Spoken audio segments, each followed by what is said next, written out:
பிரியமானவர்களே, ஆண்டவராகிய இயேசு கிறிஸ்துவின் நாமத்தினாலே உங்கள் யாவரையும் அன்போடு கூட நான் வாழ்த்துகிறேன். ஆண்டவர் கிருபையாய் நமக்கு கொடுத்த இந்த புதிய நாளுக்காக முதலாவது நாம் ஆண்டவருக்கு நன்றி சொல்லுவோம். செழிப்பான புது வாழ்வு தேவனே அருளிடுவார், சுக வாழ்வு சமாதானம் சந்தோஷம் தந்திடுவார்.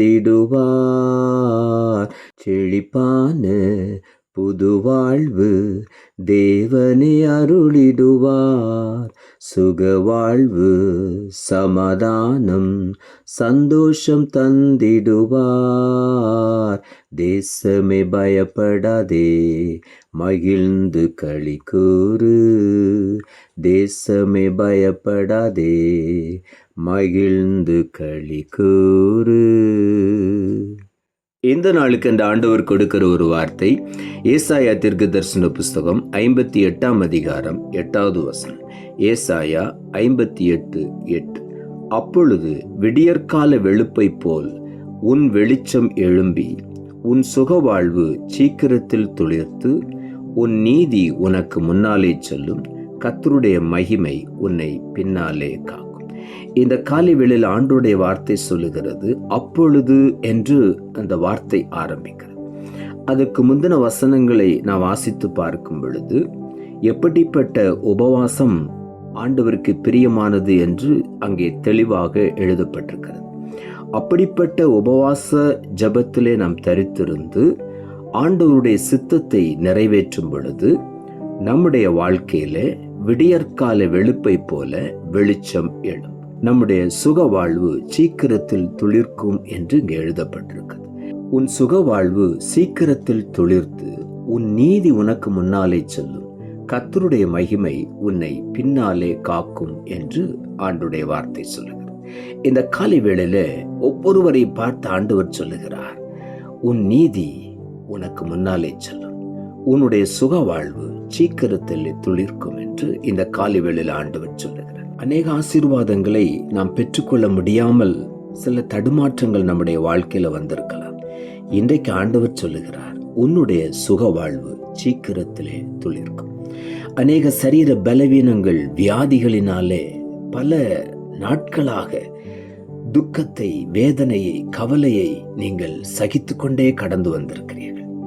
ஒரு நல்ல சுக வாழ்வு எனக்கு இல்லையே, ஏதோ ஒரு விதத்துல ஏதாவது ஒரு பிரச்சனை வந்து கொண்டே இருக்கிறது.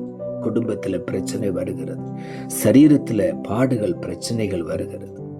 ஒரு நல்ல ஆசீர்வாதமான பாக்கியங்கள் கிடைக்கவில்லை.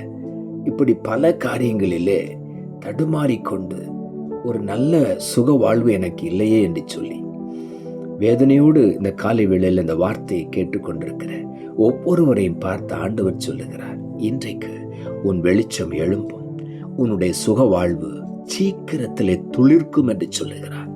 இதுவரையிலும் என்றைக்குதான் என்னுடைய வாழ்க்கை மறுபடியும் துளிர்விடும் என்று காத்திருந்த நாட்கள் போதும். இன்றைக்கு ஆண்டவர் சொல்லுகிறார், விசுவாசிப்போம், உன்னுடைய சுக வாழ்வு சீக்கிரமாய் துளிர்க்கும் என்று ஆண்டவர் சொல்லுகிறார். உன் நீதி உனக்கு முன்னாலே சொல்லும், கர்த்தருடைய மகிமை உன்னை பின்னாலே பாதுகாத்து கொண்டே வரும் என்று சொல்லுகிறார். ஆகவே இந்த காலை வேளையில உள்ளத்தின் ஆழத்திலிருந்து ஆண்டவருக்கு நாம் நன்றி சொல்லுவோம். நம்முடைய சுகவாழ்வு சீக்கிரம் துளிர்க்க வேண்டுமானால் ஆண்டவருடைய சித்தத்தை நாம் முழுவதுமாய் செய்ய நம்மை அர்ப்பணிக்க வேண்டும். சங்கீதங்களின் புஸ்தகம் 30 அதிகாரம் 5வது வசனம் இப்படியாய் சொல்லுகிறது, அவருடைய கோபம் ஒரு நிமிஷம், அவருடைய தயவோ நீடிய வாழ்வு. சாயங்காலத்தில் அழுகை தங்கும், விடியற்காலத்திலே களிப்பு உண்டாகும். கர்த்தரை நம்புகிற பிள்ளைகளுடைய வாழ்க்கையில சில நேரங்களிலே அவருடைய கோபம் ஒருவேளை நமக்கு நேராக வந்தாலும் அது ஒரு நிமிஷத்திலே மறைந்து விடுகிறது. ஆனால் ஆண்டவருடைய தயவுதான் நம்முடைய வாழ்க்கையில நீடித்த நாட்களை கொடுக்கிறது. அவருடைய தயவோ நீடிய வாழ்வு என்று வேதம் சொல்லுகிறது. சாயங்காலத்தில் ஒருவேளை பலவிதமான காரியங்களை குறித்து எனக்கு எந்த ஒரு நன்மையும் நடக்கவில்லை என்று சொல்லி கண்ணீரோடு கூட அழுகையோடு கூட நீங்கள் உட்கார்ந்திருந்தால் இந்த விடியற்காலத்திலே ஆண்டவர் சொல்லுகிறார், உனக்கு களிப்பு உண்டாகும் என்று சொல்லி. இந்த விடியற்காலத்திலே உன்னுடைய சுக வாழ்வு துளிர்க்க போகிறது. ஆண்டவர் உன்னை கழிகூற பண்ண போகிறேன் என்று சொல்லுகிறார். ஆகவே இன்றைக்கு ஆண்டவர் சொல்லுகிறார், சாயங்காலத்தில் அழுகை தங்கி இருக்கலாம், ஆனால் இந்த விடியற்காலையில உனக்கு களிப்பு உண்டாக பண்ணுவேன் என்று ஆண்டவர் சொல்லுகிறார். உள்ளத்தின் ஆழத்திலிருந்து ஆண்டவருக்கு நாம் நன்றி சொல்வோம், விசுவாசிப்போம். இன்றைக்கு ஒரு களிப்பு எனக்கு உண்டு. இன்றைக்கு என்னுடைய அழுகைக்கு ஒரு முடிவு நாள். இன்றைக்கு அவருடைய தயவு எனக்கு நீடித்த வாழ்க்கையை கொடுக்க போகிறது. இன்றைக்கு ஒரு விடியற்கால வெளுப்பை போல ஆண்டவருடைய பிரசன்னம் என் மேல் இறங்கப் போகிறது. எனக்கு ஆண்டவர் சீக்கிரமாய் சுக வாழ்வை கட்டளையிடுகிறார் என்று விசுவாசிப்போம். இன்றைக்கு அதை நாம் சுதந்திரித்துக் கொள்வோம்.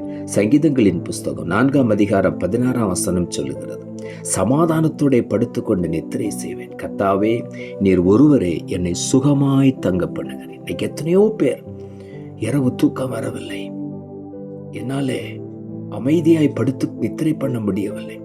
கெட்ட கெட்ட கனவுகள், பயப்படுத்துகிற கனவுகள், பலவிதமான காரியங்களை குறித்த மனதில் போராட்டங்கள், அடுத்த நாள் எப்படி இருக்குமோ, எதிர்காலம் எப்படி இருக்குமோ என்ற போராட்டங்கள்.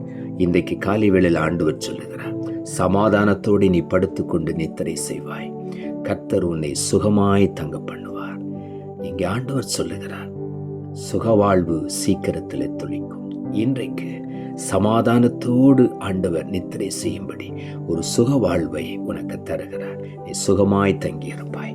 ஏசாயா தீர்க்கதரிசன புஸ்தகம் 60ஆம் அதிகாரம் 19ஆம் வசனம் இப்படியாய் சொல்லுகிறது, இனி சூரியன் உனக்கு பகலில் வெளிச்சமாயிராமலும் சந்திரன் தன் வெளிச்சத்தால் உனக்கு பிரகாசியாமலும் கர்த்தர் உனக்கு நித்திய வெளிச்சமும் உன் தேவன் உனக்கு மகிமையுமாயிருப்பார். அவருடைய மகிமை உன்னை பின்னாலே காக்கும் என்று எழுதப்பட்டிருக்கிறது. அவரே உனக்கு நித்திய வெளிச்சமாயிருப்பார். விடியற்கால வெளுப்பை போல அவர் உன்மேல் வெளிச்சத்தை எழும்ப பண்ணுவார். நித்திய வெளிச்சம் உன்மேல் உதிக்கும். உன் தேவன் உனக்கு மகிமையாயிருப்பார். அவருடைய மகிமை உன்னை பாதுகாக்கும். ஆகவே இந்த காலை வேளையில உள்ளத்தின் ஆழத்திலிருந்து ஆண்டவருக்கு நாம் நன்றி சொல்லுவோம். சங்கீதங்களின் புஸ்தகம் 37ஆம் அதிகாரம் 6வது வசனம் சொல்லுகிறது, உன் நீதியை வெளிச்சத்தை போலவும் உன் நியாயத்தை பட்ட பகலை போலவும் விளங்க பண்ணுவார் என்று தாவீது எழுதுகிறார். இந்த காலை வேளையில ஐயோ, எனக்கு எந்த நீதியும் நடக்கவில்லை, எல்லாரும் எனக்கு எதிராக அநீதியான காரியத்தை செய்கிறார்கள், என் நீதி எடுபட்டு போயிற்று, யாரும் என் நீதியை கேட்கவில்லை.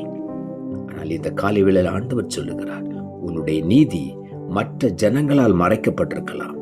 பணபலன் படைத்தவர்கள், ஆள்பலன் படைத்தவர்கள் உன் நீதியை மறைத்திருக்கலாம். ஆனால் இன்றைக்கு ஆண்டவர் சொல்லுகிறார், உன் நீதி வெளிச்சத்தை போல மறுபடியும் பிரகாசிக்கும், உன் நியாயத்தை பட்டப்பகலை போல விளங்க பண்ணுவேன் என்று ஆண்டவர் சொல்லுகிறார். எனக்கு நியாயம் கிடைக்கவில்லை என்று சொல்லி ஒருவேளை வேதனையோடு இந்த வார்த்தையை கேட்டுக்கொண்டிருக்கலாம். இந்த காலை வேளையில நீ விசுவாசித்தால் உனக்கு நியாயத்தை பட்ட பகலை போல ஆண்டவர் வெளிப்படுத்துவார்.